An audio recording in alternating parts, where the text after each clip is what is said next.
નમસ્કાર વિદ્યાર્થી મિત્રો, સ્વાગત છે તમારું તમારી પોતાની યુટ્યુબ ચેનલ માય ક્લાસમાં. આજે આપણે ભણીશું ધોરણ 7 વિષય ગણિત ગાલા સ્વાધ્યાય પોથી સેમ 2માં ચેપ્ટર 8 સમય સંખ્યાઓ.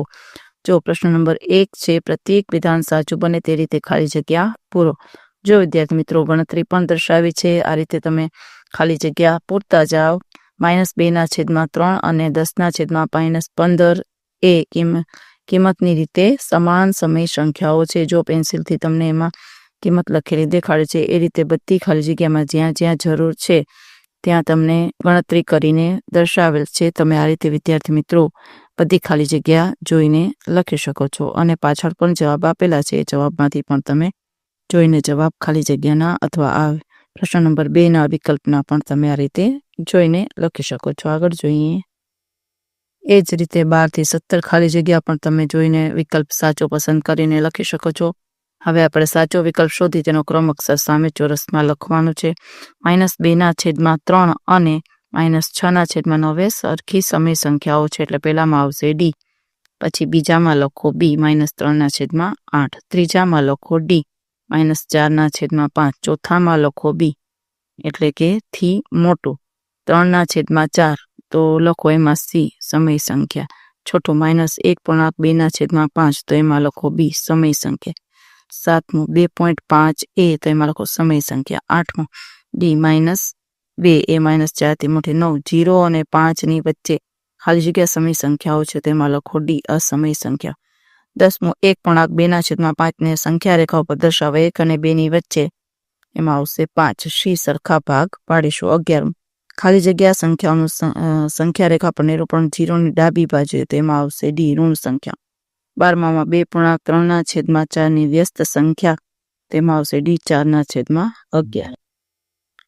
ચાલો વિદ્યાર્થી મિત્રો, પ્રશ્ન નંબર 4 છે. પ્રમાણિત સ્વરૂપમાં લખો. -45/30 તો -15 × 3 છેદમાં 15 × 2 તો 15 ગયા તો જવાબ આવશે -3/2 એટલે -1.1/2. બીજું -36/24 તો 12 તેરી 36 ને 12 2 24 -3/2 એનો પણ જવાબ આવે એમ જ -1.1/2. પછી -24/32 તો 8 3 24 ને 8 4 32, 8 8 ગયા એટલે -3/4. ચાલો હવે પાંચમો દાખલો છે. -4/5 અને -2/3 વચ્ચે આવતી ત્રણ સમય સંખ્યાઓ લખો. જો -21/30, -22/30 અને -23/30. પછી જ પ્રમાણે બીજું -1/2 અને -2/3 વચ્ચે આવતી ત્રણ સમય સંખ્યાઓ તો -13/24, -14/24 ને -15/24. ચલો હવે જો -2/3 માટે 5 સમાન સમય સંખ્યાઓ. જો -2/3 × 2/2 એટલે -4/6, -2/3 × 3/3 બરાબર -6/9, 2/3 × 4/4 એટલે -8/12, -2/3 × 5/5 એટલે -10/15 અને -2/3 × 6/4 એટલે -12/18. એવી જ રીતે બીજો દાખલો જો. -3/4 માટે 5 સમાન સમય સંખ્યાઓ લખો. -3/4 × 2/2 એટલે -6/8, પછી 3/3 એટલે -9/12, પછી 4/4 મૂકો એટલે -12/16, પછી 15/20 એટલે 5/5 મૂકો એટલે -15/20 અને 6/6 મૂકો એટલે -18/24 જવાબ આવે. હવે દાખલા નંબર 7 છે. અતિ સંક્ષિપ્ત રૂપમાં લખો. -18/21. હવે બે એક જ ઘડિયામાં આવતો હોય એટલે છેદ ઉડે. -9/2/18 ને 9/3/27, 9 9 ગયા એટલે જવાબ આવશે -2/3, -18/24, -6/3/18 ને 6/4/24 એટલે -3/4, 4/2/8 ને 4/5/20, 4 4 ગયા એટલે -2/5. પ્રશ્ન નંબર 8 છે. એક સંખ્યા દોરી તેના પર -3/4 દર્શાવો. જો વિદ્યાર્થી મિત્રો આવી રીતે ઋણ પૂર્ણાંક દર્શાવો 0 ની ડાબી બાજુએ અને તમે સંખ્યા દર્શાવી શકો છો. ચાલો 9મો પ્રશ્ન. નીચેનામાંથી કોઈ જોડી સમાન સમય સંખ્યાઓ છે. જો પેલું જો -8/12 છેદ ઉડાડો 4 4 2 8 4 3 12 એટલે -2/3. પછી -10/15 એટલે 2 5 10 ને 5 3 15, 5 5 ગયા એટલે -2/3. જવાબ સરખો આવે એટલે સમાન સમય સંખ્યા છે.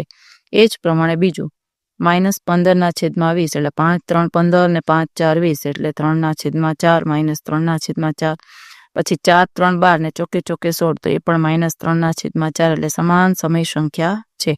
-6/15 3 2 6 અને 3 5 15 તો -2/5 -27/45 તો 9 3 27 ને 9 5 45 તો -3/. હવે આ જવાબ સરખો નથી એટલે સમાન સમય સંખ્યા નથી. એ જ પ્રમાણે ચોથામાં પણ જો જવાબ સરખા આવે છે તો સમાન સમય સંખ્યા છે.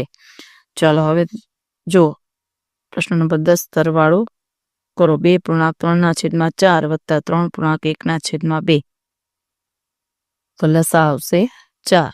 જો 4 2 8 8 ને 3 11 11/4 વત્તા 3 2 6 6 ને 1 7 7/2 તો આવશે જવાબ 11/4 ગુણ્યા 1/1 વત્તા 7/2 ગુણ્યા 2/2.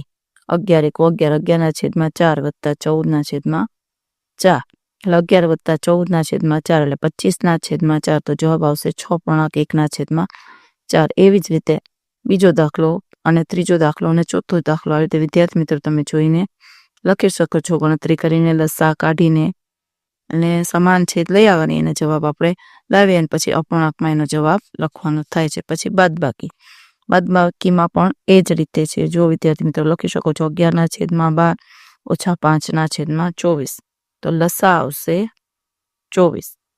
11/12 ગુણ્યા 2/2 ઓછા 5/24 ગુણ્યા 1/1 તો 11 2 22 22/24 ઓછા 5/24 22માંથી 5 ગયા એટલે 17 17/24. એવી જ રીતે બીજો દાખલો 8 2 16 16 ને 3 19 19/8 ઓછા 12 3 36 36 ને 1 37 37/12 લસા આવશે 24.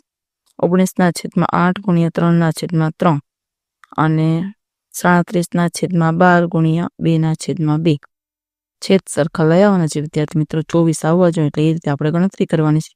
19 57/24 માઇનસ 37 74/24 57 ઓછા 74/24 એટલે -17/24. એવી જ રીતે તમે ત્રીજો અને ચોથો દાખલો પણ લખી શકો છો. હવે ગુણાકાર છે 27/28 ગુણ્યા 20/21. ચાલો વિદ્યાર્થી મિત્રો 27 ગુણ્યા 20/28 ગુણ્યા 21 હવે છેદ ઉડાડો. 9 3 27 ને 4 7 28 5 4 20 ને 7 3 21 એટલે 9 5 45 ને છેદમાં 7 ગુણ્યા 7 45/49 જવાબ આવે. એવી જ રીતે બીજો દાખલો 5 1 5 18 5 જો 9 2 18 અને 4 2 8 ને 5 5 25 એટલે છેદ ઉડતા હોય અહીંયા ઉપર વધશે -9 ને છેદમાં 4 5 20 એટલે 9/20.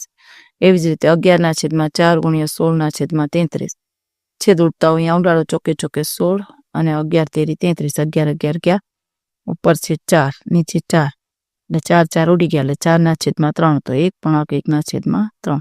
એવી જ રીતે ચોથો દાખલો પણ વિદ્યાર્થી મિત્રો જોઈને તમે લખી શકો છો. પછી છે ભાગાકારમાં એમ જ છે 5.5/8 ભાગ્યા 2.1/4. હવે પેલા એને શુદ્ધ અપૂર્ણાંકમાં ફેરવીએ. 8 5 40 ને 5 45 45/8 ભાગ્યા 4 2 8 8 1 9 9/4. હવે જે છેદના છેદમાં છેદ હોય તો એ ઉલટાઈ જાય અને ભાગાકાર થઈ જાય. ભાગાકારના બદલે ગુણાકાર થઈ જાય એટલે 45/8 ગુણ્યા 4/9 રકમ ઉલટાઈ જાય. છેદ ઉડાડો એટલે જવાબ આવશે 5/2 એટલે 2.1/2. એવી જ રીતે બીજો પણ એમ જ છે, ત્રીજો પણ એમ જ છે અને ચોથો પણ એ જ રીતે છે. રકમ ઉલટાવી નાખો એટલે તમારે જવાબ આવી જાય. પછી ચડતા ક્રમમાં આવી રીતે ગોઠવીને લખવાના છે વિદ્યાર્થી મિત્રો. તમે લખી શકો છો. ચડતા ક્રમમાં તમને આપેલું છે એસેન્ડિંગ ઓર્ડર એટલે કે ચડતા ક્રમમાં ગોઠવીને લખી શકો છો વિદ્યાર્થી મિત્રો. ચાલો વિદ્યાર્થી મિત્રો, આજના વિડીયો લેક્ચરમાં આટલું જ છે. તમને આ વિડીયો ગમે તો લાઈક કરશો, તમારા મિત્રો સાથે શેર કરશો અને મારી ચેનલને સબસ્ક્રાઈબ પણ કરશો. આવજો.